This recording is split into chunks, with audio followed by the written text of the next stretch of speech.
Hello, everyone, and welcome to this episode of From Page to Stage. I'm your host, Wendy Corner, and this podcast is for you if you are an author and you have got your page sorted. You may have done stage as well. You may not. Maybe you started on the page and have gone to the stage. Maybe you started on the stage and have gone to the page. I think I've confused you, but I've covered all bases. Welcome. This is for you. Now, we have two sorts of interviews that we have on this show. We have the people who have done both and the people who've got the page done but not quite there on the stage, and certainly not comfortable on the stage, on a big stage.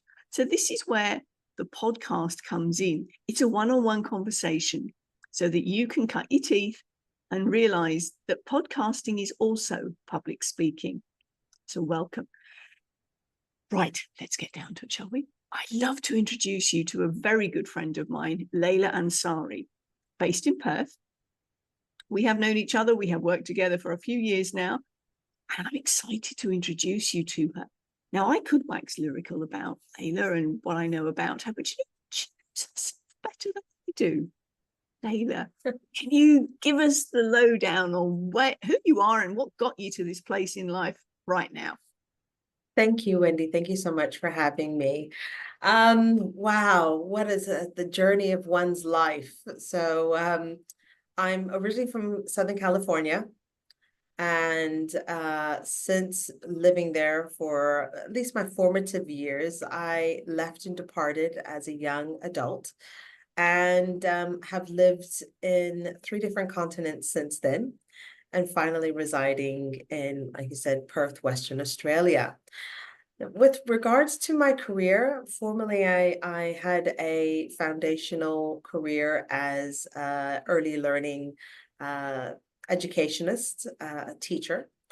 And from then on, I've always been fascinated with psychology and human behavior, and just really wanted to have an impact on people's lives. And I thought in the beginning I would do that via children and education. Mm-hmm. And throughout my various jobs that I've had, beyond that, I then realized that it's actually myself and the adults in our lives, our parents, our caregivers, our communities, our politicians, everyone on a much larger scale who are going to be able to create more effective change and possibilities for our younger grassroots generation. So I've kind of reversed engineered it and gone, okay, I started at the bottom and now I've gone back up to the top.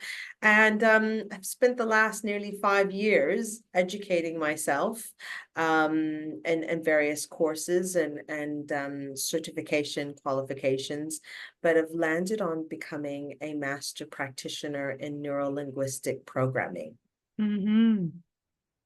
And that's pretty much me in a nutshell, as in terms of what I do. I help people now on a full-time basis as a life coach, using the techniques of timeline therapy and NLP to help people understand their emotional spectrum and to connect deeper with themselves so they can create those relationships and career opportunities or growth opportunities personally in their lives. Yeah, cool. Because I mean, as you say, when you get to the older folks, the percolation down is really important, because I mean, you know, as a parent, how much impact you have on your children. Mm-hmm. Because you, having gone through the NLP stuff, know how much of an impact your elders had on you. Mm-hmm. So it is crucial, isn't it? Oh, yes. Yes. Great. Yes. And are you focusing on any particular demographic in your work? Mostly women. I do have male clients, and I don't turn them away in any way, shape, or form. Anyone who wants to come to me, whether it's couples, individuals, but mostly I'm focusing on women between the ages of 30 and 40, mostly, who are looking to create that real push and change in their lives as they're transitioning from, a young adult, more of a career woman. You're in your career, and there's elements in your life that just aren't where you would want them to be. And that could be anywhere, like I said, whether it's professionally, intimate wise, or cross-generational. So yeah, that's where I'm focusing on. And I'm a mom of 3 girls, and they are a large part of what inspired me to take a real change of career 5 years ago.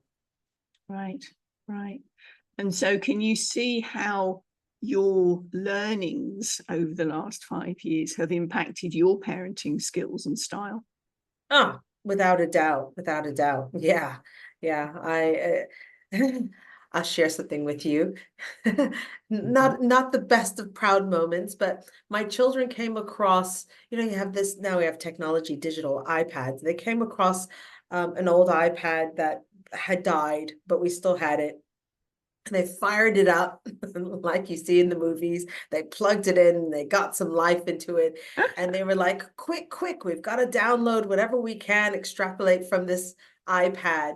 And one of the videos is a video of when they were much younger and me having a right go with them, like a red hot go with them. And they were laughing and giggling at it. And I have to say, it wasn't one of my proudest moments, where they had their younger sibling in a very compromised situation where I could see that she could potentially hurt herself, and hurt herself gravely. And they themselves had been hurt as younger toddlers, or, very, very small babies, infants. By doing things that they didn't realize could turn out to be quite dangerous, and need hospital care. So I was reacting in a very visceral, emotional response. Mama bear. Oh my God.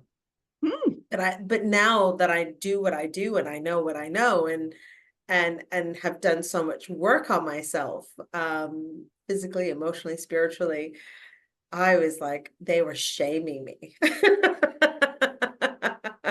Did they actually make a comment that you wouldn't do that now? They were laughing, but the fact that they were laughing at it, and of course, I had to highlight, I said, well, aren't you so glad that is not who I am now, and the way that I was, I wasn't, what's the word?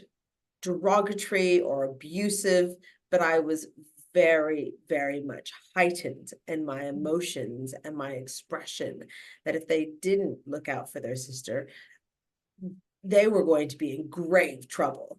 And my language was very firm and clear. And I was, my voice was raised. And it's not to say that I don't raise my voice at my children, or I don't speak to them very emphatically and with intent on them taking me seriously. Yeah. However, I've learned how to do it without such force of tonality and words and language, that has allowed us to have a better relationship. Yeah. So, yeah.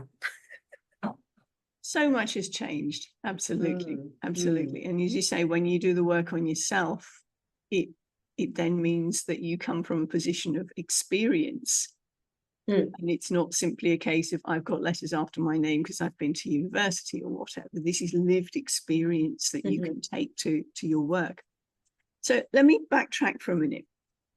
Last year? Yes, last year. It was nearly exactly a year ago. Sorry, I published not one, but 2 books. 2 books. I was going to say, last year you were prolific, and you were involved in 2 separate books. So can you tell us what prompted those, please?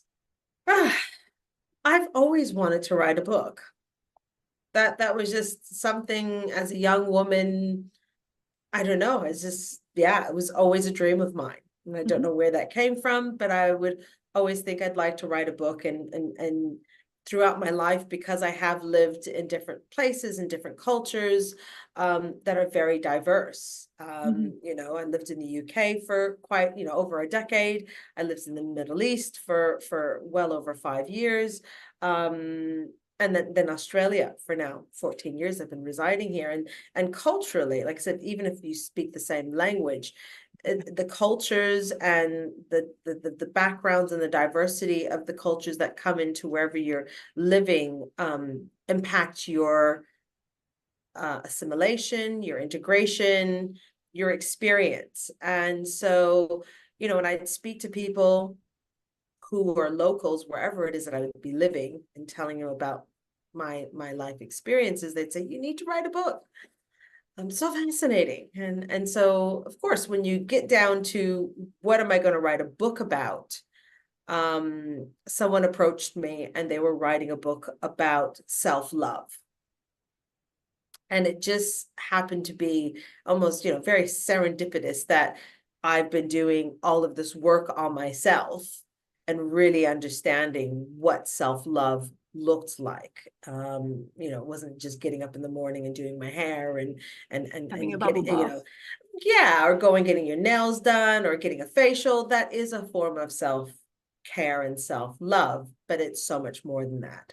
So yeah, I cut my teeth on that first one. And then it was very much while I was still writing my chapter for that collaborative book that you came to me and said, well, you know, you were sharing with me, oh, I'm writing this book, da, da, da.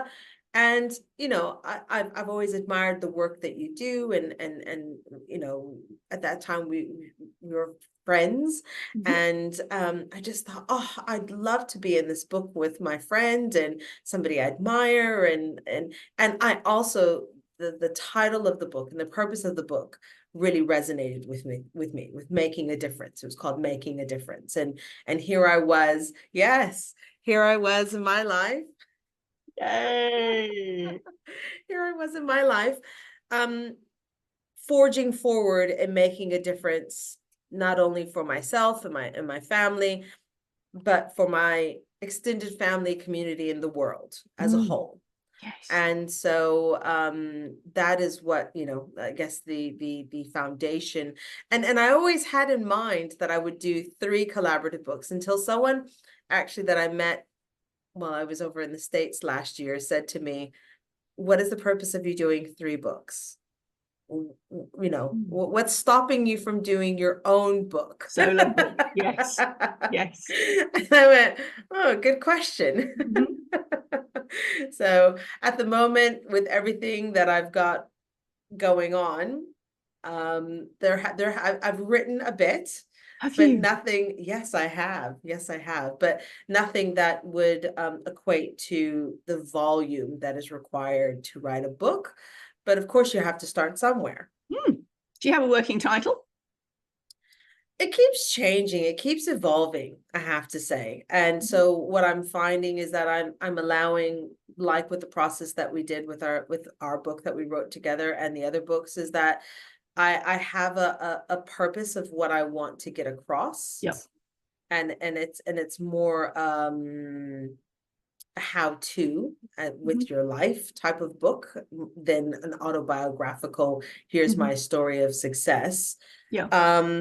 But it's kind of like I said, there are moments when I'm writing and I think about the relationships between friends. You know, I feel like that's such a very important life lesson we learn. Some of us are very fortunate to have lifelong friends. Other of us have, you know, kind of become friends by circumstance, and you didn't meet necessarily under the proviso that, oh, I just love to hang out with you and I want to be your friend, but you forge a friendship organically over time. Yes. And you know, I look at my young women, my girls, and I see very much similarities, and I think it's always a struggle. I mean, womanhood and women looking after women and women supporting women has for a very long time been, I think, a challenge for women.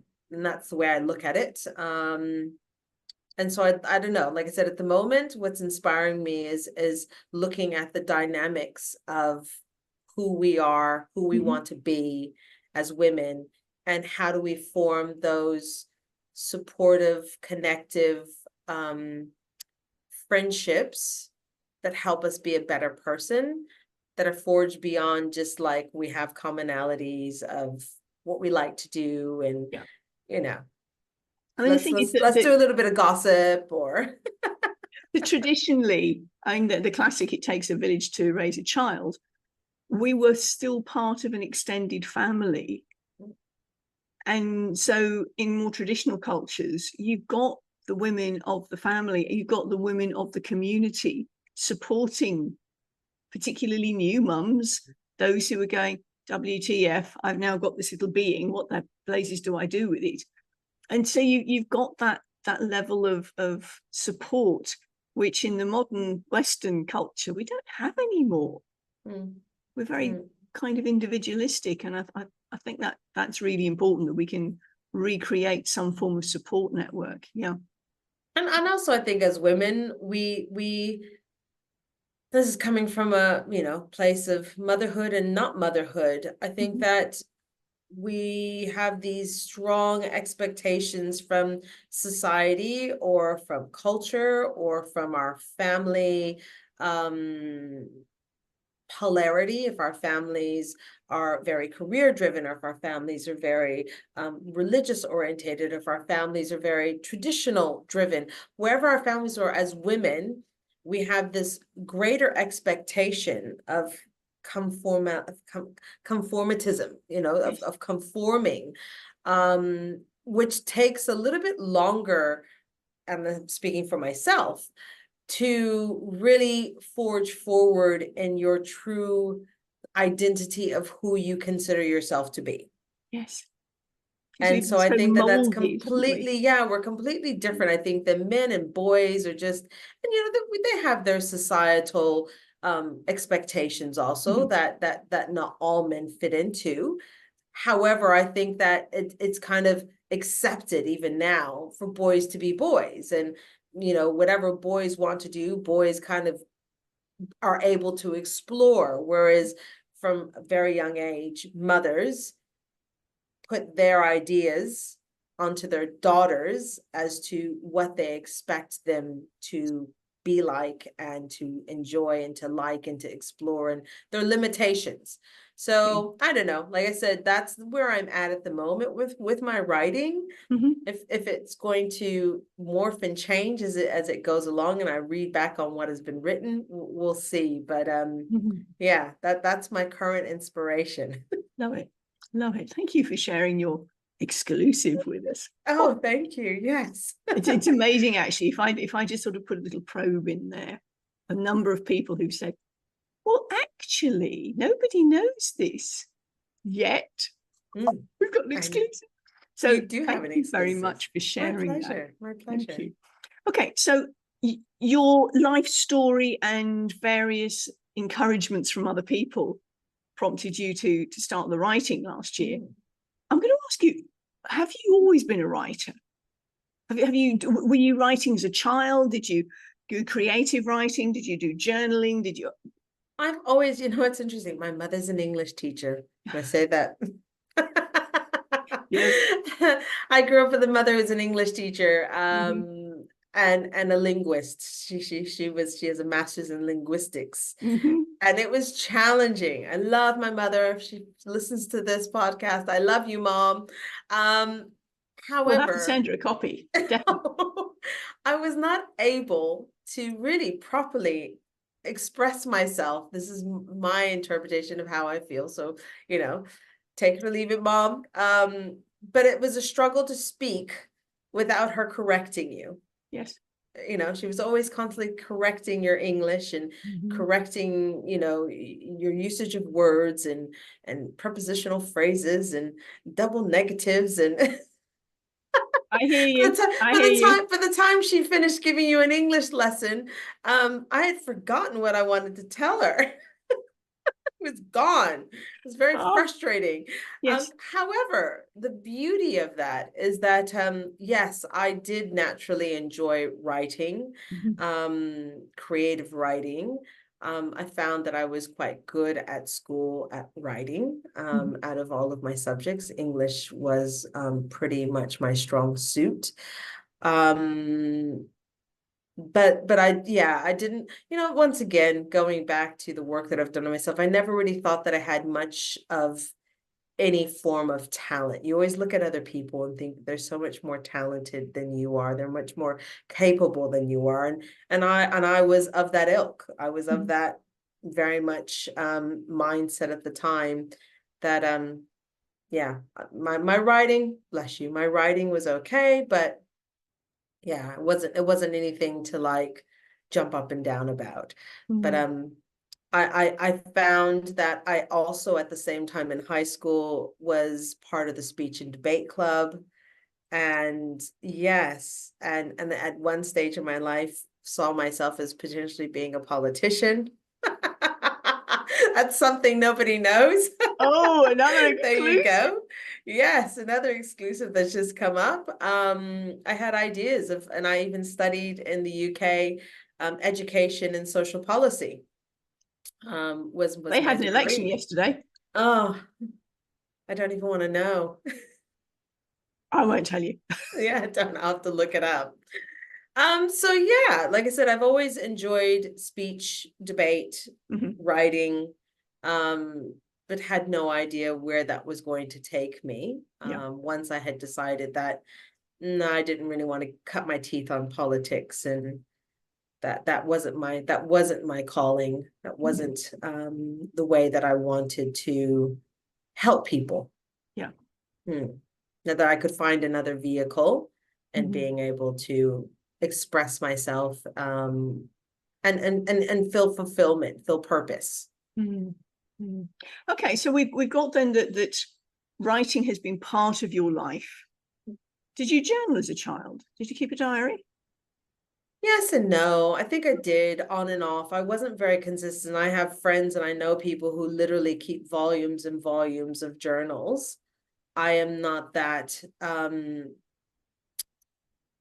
structured as a person. I'm a little bit of a butterfly, and so I would flit and I would come and I would write, and there were periods of my life where I wrote more, and then there's other periods of my life where I didn't write. Yeah. So there's no consistency in my writing. However, I've always enjoyed writing. Thank you for sharing that.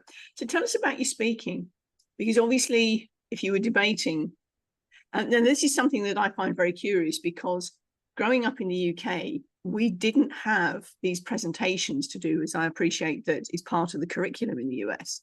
We didn't have these talking bits that we had to do. I mean, yeah, that was show and tell, but that wasn't a demanded thing. It wasn't a mandatory thing that you had to do. And very much it was a case of in primary school, but you held something up and you might say one or two things about it and you'd sit down very quickly. It wasn't the expectation that there is, from what I can understand, within the US curriculum. So obviously you had to do that, and you really enjoyed it if you were part of the debating club. So when would you say that you started to do speaking? And once again, you're talking about school. So yes, throughout my childhood, in my, formative education, before high school. So this was going into year 9 and 10. Okay. That I think it was year 10 that I was doing speech and debate. Before then you still had to stand up, and we have spelling bees, and you have to present book reports, or so you get used to speaking sometimes in front of the school assembly. So there were quite a few, it's a gradual, it's like a seed. You plant that seed, they planted that seed of you needing to be able to stand in front of an audience. So when it came to me doing it on an actual live stage, once I think you have something that you can actually formulate a message. Yeah. When you can actually bring that together, pull that together, aside from the nerves, which is a combination of excitement or excitemus, as you say, excitement and nerves. Yes. I didn't, for myself, I didn't ever really find it difficult. Okay. And I know that for a lot of people, they think the worst thing in the world would be to have to stand in front of an audience and speak.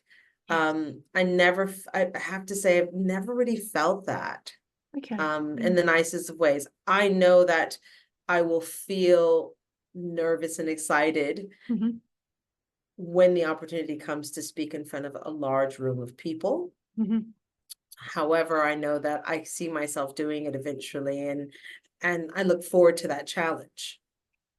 But you're doing it anyway with when you're facilitating your workshops, aren't you?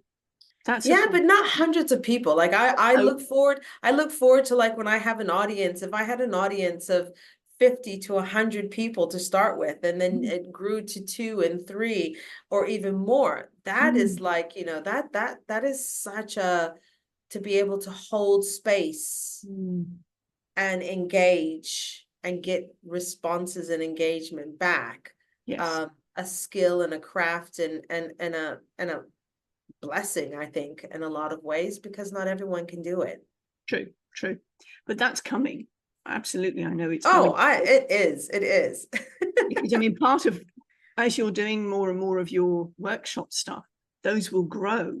But in Mm, terms of, and I should say not but, in terms of your speaking stuff, in terms of keynoting and whatnot, you've got the opportunity, particularly when you have your solo book published, of going from page to stage. You will have mhm, your book and you will be doing a lot of promotion about it. mhm, So, oh yes, excitement to come. mhm. Absolutely. And I Mhm. have to be honest, once again, there are areas that I don't promote, and I have to, here I am, bearing and being completely honest. I haven't promoted my books as much as I should. And I know that there is still this underlining part of me that goes, oh, does anyone really, I don't know. Like I said, there's this still limiting belief Mhm.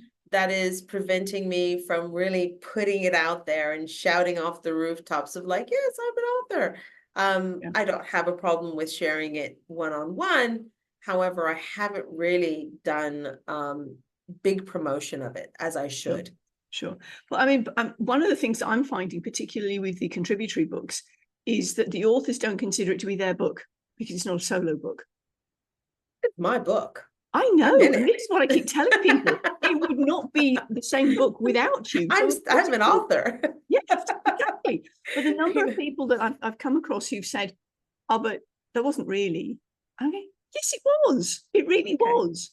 But Okay. they don't Yes. consider themselves to be an author until they've done a solo book. And I go, Okay. yes, you are. But come on, you can do both. You can be the author and you can be the speaker. Let's get on Yes. and do it. We had one of the ladies who was part of the launch party. Hmm. Audience, if you didn't know about this, we had a launch party for the day that we launched the podcast. Hmm. Now, a lot of contributory books, multi-author books, have a launch party on the day that the live book goes live. Well, I decided that we would use that same format from page to stage, taking that idea and putting it for the podcast. So we had 10 episodes ready to go on the day. 5 people were able to come to the party, and we gave them the opportunity of a little plug. And then I Hmm. shared screen because this podcast, as you know, is going out on YouTube. I shared screen and we did the 5, 4, 3, 2, 1, publish. Excitement. And that was Mm. excitement, not excitement. So that was all really exciting. So my point is then, audience, we need to get your information out there. Yes. It doesn't matter whether you are a contributory author, a solo author, it is still your book. One of the Yes. ladies who was on that 10 episodes, her solo book dropped in 2017. She hit bestseller in 2023. Wow. Hers was a different idea. She grew out of it rather than the big explosion at the start and then petering out. I asked her what was your secret sauce? She said, I got onto every flipping show I could. I talked about my book at every possible opportunity. I set up my own YouTube channel. I've got a talk show going. I talk all the time about it. Mm-hmm. Poster girl. Mm. Yeah, So that is so true. absolutely, yeah, getting out there and sharing your message, because Yes. somebody needs to hear it. Yeah. And it can literally make a difference. It can save somebody's life. Oh, without a doubt. And that's why I do what I do, because I know what it's like to feel like there isn't anything or anyone to be able to help you on your darkest days. Yes. And that's, you know, having been there and feeling very fortunate to be where I am now. Yeah, I would love to be able to think that something or that I've done or said or written could be that little difference and change in helping someone decide to stay here and to push through whatever challenges that they're experiencing, because better days are always ahead. Exactly. Oh, getting a bit deeper, meaningful here, but absolutely right. Yes. So let's backtrack. Been writing on and off throughout life. Two contributory books in 2023. Slowly percolating and working on the solo book. You're doing a lot of work in the NLP space. So you're working primarily with women who are early midlife. Yeah, I've got some much younger clients. I've got a client at the moment who's 21. And so she's at the beginning of her life. So I'm doing a lot of helping her set the foundations for a stronger her moving forward, and supporting her through career decisions and life decisions. And you know, she's had a lot of emotional turmoil in her life, whether it's, you know, self-inflicted or inherited from her family. It's been a struggle for her.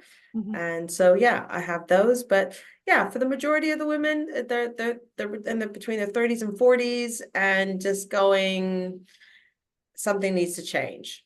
Something needs to change. I want to get married, or I want to excel in my career or my leadership as an individual. And not finding that what they're doing is not working. Yes. Yeah. Something's got to change. It would eventually work, but it's like, well, I give the analogy of like, okay, we're going to go on a road trip. Do you want to take the highway or do you want to take the back road? We'll both probably get to the destination. It's just a matter of when do you want to get to that destination? Yes, exactly. Are you that keen to get there? Yes, I am. Yeah. So let me support you and guide you to get there to the quickest way possible, from everything that I have learned and understand, and can support you through obtaining. Yeah. Beautiful. And as you say, I mean, you can have a niche that you focus on, but at the same time, if you're very clear in what you're saying, people from outside that niche will be attracted to you and still want to come and work with you. So yeah, love it. Okay, so we now know about your writing, we know about your speaking, we know about your work, what you're working on at the moment. I'm going to ask you, when you're doing a lot of socials at the moment, which I'm absolutely loving. Thank you. When you go from page to stage, how do you embody those words? And by stage, I mean your socials, your podcasting, your facilitating, you're working with clients. How do you actually embody your words? What advice can you give us? It's a good question, you know, and it's something that I'm still working on. You know, this very fast-paced world of social media, AI, marketing, all of these things that is different than the way we did business even 10 years ago. And so how do I embody that? I have to say, a lot of things go through my head, a lot of things, as everyone, you know, you have so many millions and millions of thoughts and bits of information, whether it's external, internal, happening.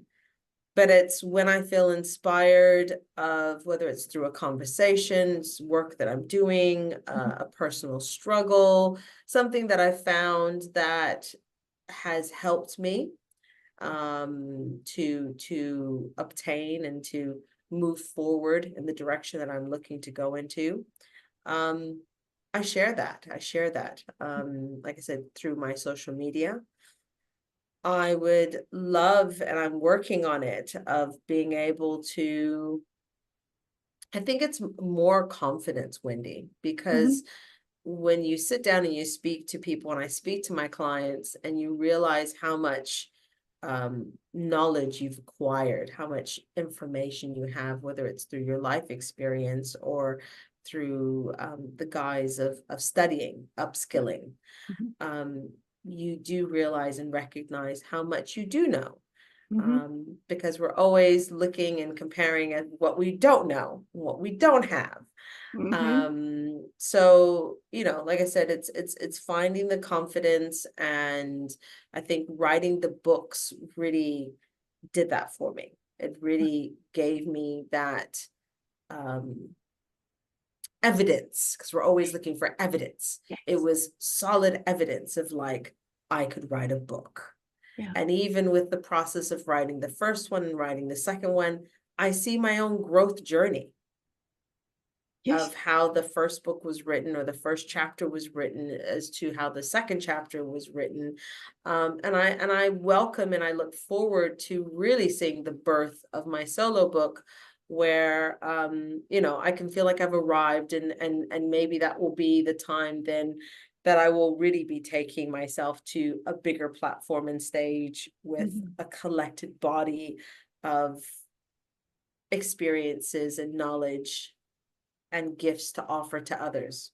The thing is, though, as you're going through life, as any of us are going through life, so audience, this is for you as well. We have these little episodes in life. We have these little stories that we gather, we collect, and it's the wisdom from those experiences that we share along the way. Now, Laila, I know a bit of your story, but only a bit, from what I've read in both of your chapters. And yes, those chapters actually came hard on the heels of each other. There wasn't that much time to develop your writing style, and yet it did. So, audience, you know that you are a writer. You know your zone of genius is your words have power. But the thing is, it's not just in the writing, it's also in the speaking out. Because as Laila said earlier on, the power of hearing your own words explaining what you've gone through. And when you hear other people saying your thoughts back to them, oh, golly, you got me. It's almost as though somebody's gone rifling through your brain. Have you ever, and adding to it, have you ever read, like, I picked up my Making a Difference chapter and started reading it. And I don't know if you've ever been in that, where you read something and you go, God, I wrote this. Yes. I'm actually really rather good at this. And even my English teaching mother was sat next to me poolside while the kids were in the pool this past summer. And she turned to me and said, did you write this yourself? And that was also an amazing acknowledgement to have, you know, your English teaching mother, who's taught English her whole life, turn to me and say, it is well written, well done. It is so well written. And feeling, like I said, so that was a shift in my mindset and the evidence I needed to say, you know, Laila, you're capable. You're capable so much more than you ever believed and thought and knew you were. So the only thing stopping you from anything that you want to achieve is the fear of your achievement. But, you know, I love it in NLP, we talk about the 3 requisites of change. And the 3 requisites of change is you need to do the internal work. You need to not just upskill externally, acquiring data, but you also need to go internally and clear out some of those old programs, those old beliefs, those old, to really understand what it is that you value as a person, and what are your boundaries, and what is it that you like, and what is it you dislike, and really kind of just do a complete internal audit. Yes. On who you are. But then you also need to then do the actions. So until, I wanted to do a book, and I thought about doing a book, until I actually did the book, there was never going to be that real growth in who I was until I took that action. And I'm so glad that I did, even though, there were so many factors involved beyond just capability. And so, and then the last thing, the requisite of change, is then focusing on what you want, focusing on that target, that goal. And I always had that goal. I always wanted to have a purpose. I always wanted to, have a mission in life as to where I saw my life going. And, I don't know what my long-term legacy is going to be for myself, for my children, for the generations to come. However, I do have goals moving forward that will take me to the next level of my awareness of where I'm going and my purpose. Well, that's the thing, isn't it? I mean, dear old Einstein was saying that the, excuse me, the thinking that's got you so far is not going to take you where you need to go. Which is, as you were saying, you've got to do some shifting around of the internal scripts, as I call them, and flipping the ones that really aren't helpful to you. So I'm going to give myself a quick plug at this point. We were talking about writing a book. This is why I'm outside of Australia for probably about a year, because I too am writing a book, My Life with 20 Kilos. Hello, this is my weight limit. So again, going from the three aspects, the external, the physical stuff, the internal, the mental, spiritual, physical, emotional stuff, and thirdly, the spiritual stuff. So yes, it really is so important that you have all three elements, and the action is phenomenal, because when I gave myself only 6 weeks between decision to leave Australia and leaving on an aeroplane, yes, getting rid of everything. Laila, thank you so much for your support in that. Yeah, no, my pleasure. Yeah, but the action was scary. Oh boy, was it scary. But in the last 4 months, have I shifted so much of the mental stuff. I'll tell you. But that's all coming next year, folks. Just giving you the heads up. How exciting. And I will be taking it from page to stage too. Yeah. Yes. I commend you.